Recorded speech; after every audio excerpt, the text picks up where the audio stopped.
With just 148 new corona cases in Victoria today and the trend now clearly down, you'd think that the Premier would be reassuring people that things look like they're getting back to some sort of normal, that all the extraordinary burdens on life that we once knew it would end sometime soon.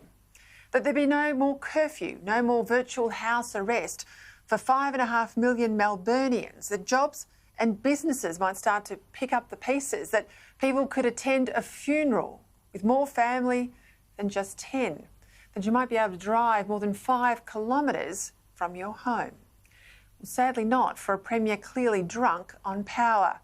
Instead of a return to normal, Daniel Andrews has now flagged a 12-month extension of Victoria's state of emergency laws. Not 1 month, not even 3 months, but a whole additional year under which health orders can be used to control every aspect of a citizen's life without reference to the Parliament.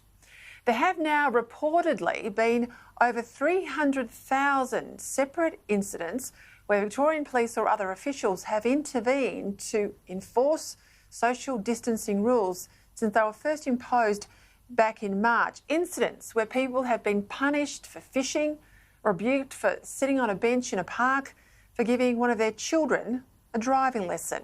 All of this in what is supposedly a democracy, under the rule of law, but where the Parliament's lower house hasn't sat for months because the government won't let it, and the upper house has only sat because the government doesn't have the numbers to stop it.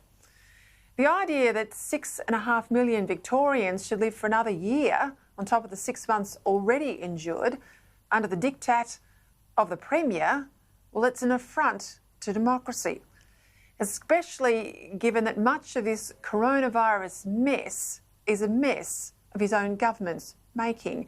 It's simply wrong that the Premier and his chief doctor should be able to propose a set of rules that then have the force of law without any further accountability to the Parliament or the Victorian people. Good on the Victorian Liberal opposition for saying they'll oppose it. They've looked carefully at the draft legislation out today, and I'll be joined tonight by the opposition leader for more. If it was me, I'd make it clear that if there are any grounds for an extension right now to the proposed state of emergency, well, I'd only give it on a month-by-month basis, by express consent of the Parliament only, not some set-and-forget regulation, but as a way to force the Premier into the chamber every 4 weeks to explain himself to the Parliament and the people. Now, I've never claimed that the coronavirus is just some sort of bad flu, and I've never denied the extraordinary measures were needed to deal with it. But if we manage to get through World War II without closing down the Parliament, without suspending our democracy, then there's no way we can justify it for a virus. I know the Premier fronts a media conference most day and drones on interminably, but going to a lectern that you control is not the same as facing a Parliament where the questions can't be ignored. And there's a big difference too between taking questions in a media conference and actually answering them. This is not just a case of Victoria doing what's needed to beat the pandemic.